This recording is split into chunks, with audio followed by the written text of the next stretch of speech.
I felt that God really laid upon my heart just literally one verse for us to look at. Luke chapter 9, verse 23 is what we're going to be looking at in a moment's time. But for those who want to, who are brave enough, I'm going to ask, there's a little bit of audience participation here. It's only the fact of hands up, so don't get too excited you're going to come out the front and do something. Apologies if that's what you were. No, you weren't. No such thing. All right, just wanted to check. So it's just a hands up. Hands up. Who says that following Jesus is easy? Okay. The purpose of the tape, there's two of us that have put our hands up. Okay. And hands up who says that following Jesus is hard to do. Of all those participating, there are a good number of hands, if not everybody else, that put their hands up. Now, I deliberately put my hands up to both because I do think it is easy to follow Jesus, but it is also hard as well. And I just want to pick up one little verse to, in a way, not prove, but show you, and when I say easy, the simplisticness of what it is to follow Jesus. And it's Matthew chapter 6, and sorry, I didn't tell at the back this particular verse, but it's Matthew chapter 6, verse 34. Jesus is on the mountain with a great crowd, and he's preaching to them. And this little verse says this: "Therefore, do not worry about tomorrow, for tomorrow will worry about itself. Each day has enough trouble of its own." Now, I appreciate that's really, really difficult to do, but the simplicity of what Jesus says, this is how you are my disciple. This is what it means to follow me. There is going to be great troubles, tribulations, real struggles you're going to have. And we could make a great big long list of 2022's troubles and worries and concerns that we have. That we could say all of these things might happen. Or I need to really, really pray about something that might happen in 3 months' time. To say no to that, to say, actually, Jesus encourages us to concentrate on today's worries, today's problems. What's going on for you now that maybe you need to deal with first? Because, and this is what I believe, that God is sorting out tomorrow for us. That he's in tomorrow already, ahead of us. So it is simple to follow Jesus because Jesus makes life simplistic. When he created us to live a certain way. And so part of this Sermon on the Mount is just going through, this is what I commanded you from the beginning of time of how to live. What about the difficult part? Because being a Christian, following Jesus, is also difficult as well. And I want to look up Luke chapter 9, verse 23. That's what I just want to concentrate on just for a few moments.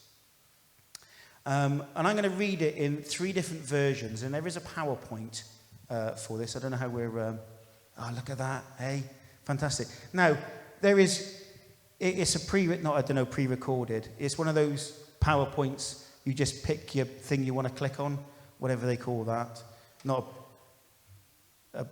Anyway, it doesn't matter. But does anybody know what this is? DNA. It's DNA, absolutely. Now, so I picked this particular function slide thing because it had that on. Because I think this should be part of our DNA, okay? So if nothing else, for those in the room, there is a visual link for you to stare at. And if you want to, you can count how many blue dots and how many pink dots if you find it boring, okay? And how many dots altogether. So there we go, something for you to do otherwise. So here we go. So I want to read it first of all in the NIV version.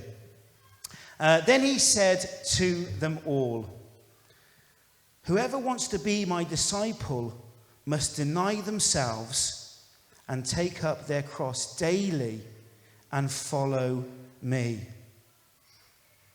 Who now says that following Jesus is easy? Oh, not so much. I'll be very honest.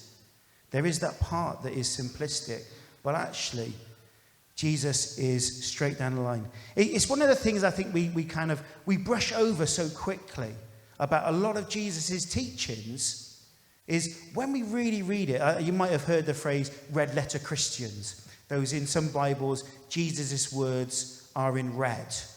And the idea of to be a red letter Christian is you follow everything that's written in red, everything Jesus says. And if you really study that, you go, oh, okay, that is tough.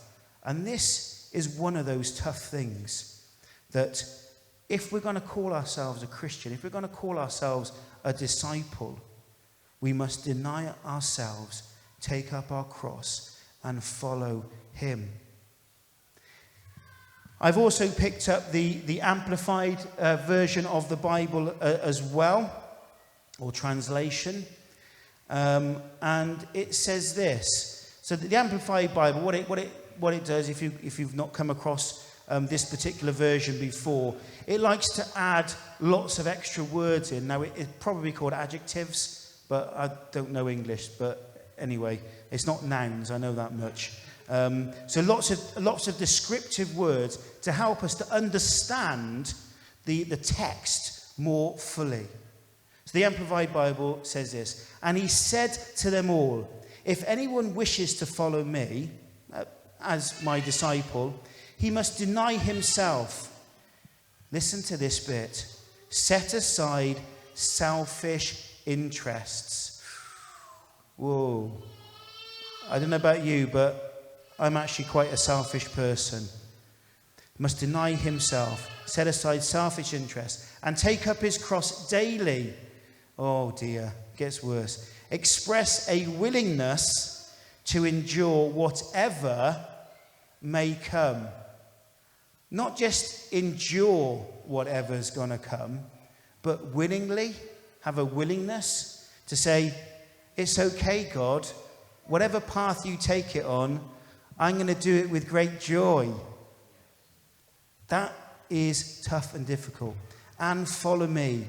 So what does it mean to follow Jesus? Well, the Amplified Bible helps us out a little bit. Okay? Are we ready to kind of be seriously depressed?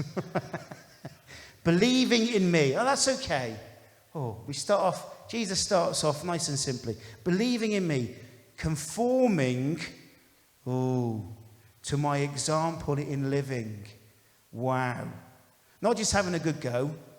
Give it a try. Have a go. Conforming to my example. And if needs be, suffering or perhaps dying because of faith in me. Wow. I think my hand is fully down now to say it's easy to follow Jesus. That is tough. When we become a Christian and we've been singing just how amazing and what Jesus has done for us. Say, yeah, I love Jesus. I want to be his friend. We kind of say that, don't we, with younger ones. Jesus is our friend. And I think that's great for those who are young. But as we get a little bit older and we find out actually it's beyond being a friend of Jesus. It's being a follower. It's being a disciple.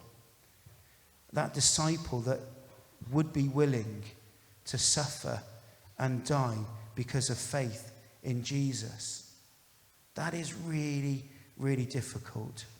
And then the message itself, the paraphrase. I don't think we call it a translation necessarily of the Bible, but the message says this. Then he told them what they could expect for themselves. Anyone who intends to come with me, he has to let me lead. Okay, there we go, straight in. So your life now is not your own as a Christian. Jesus, we sang it last week, with Christ in the vessel, we will smile at the storm, didn't we? Jesus at the helm. Jesus steer, whatever the person who steers a boat is called, nobody knows. Helmsman or a captain. There we go. Thank you very much. That Jesus is the captain. Jesus is the helmsman of our boat. Absolutely. So, anybody who intends to come with me has to let me lead. You're not in the driving seat. I am. Don't run from suffering. Embrace it. Not just endure it. Embrace it. Follow me and I will show you how. We're not on our own, are we? Because Jesus is going to show us how. Self-help is no help at all. Self-sacrifice is the way, my way, to find yourself, your true self. What good would it be to get everything you want and lose you, the real you? If any of you is embarrassed with me and the way I'm leading you, know that the Son of Man will be far more embarrassed with you when he arrives in all his splendor in company with the Father and the holy angels. This isn't, you realize, pie in the sky by and by. Some who have taken their stand right here are going to see it happen. See with their own eyes the kingdom of God. In calling ourselves a Christian, in maybe even turning up this morning, professing some kind of something about Jesus, I think this is the start reality. This is maybe not one of those fun sermons that kind of gears us all up and, whoa, yeah, rugby scrum, let's go forward kind of thing. But this is the reality we need to face if we want to call ourselves a Christian, of what Jesus requires of us. And I know that is tough. I've tried to live it for 27 years. I've attempted at it. I know I've failed, and Jesus knows I failed as well. But there's always that hand reaching out, picking me back up again, saying, come on, Jonathan, we got this. We're going to do this together. And so always remember that even if it is tough, even if you say, do you know what, Jesus, it's not what I want to follow you. I hate this making decisions of doing things because I'm a Christian, because I have to have morals or standards or whatever we want to call it. Jesus knows. Remember, in that garden, this is not what I want to do, God. But yet, I will do it because you ask me to. Just want to bring things to a little bit of a close. And so 5 years or so ago, back in November, many of you will know my dad died. And at his funeral, I had the privilege of saying a few words just towards the end of the service. And I deliberated over it, and I chatted with my sisters, my mum, about the things I could have said.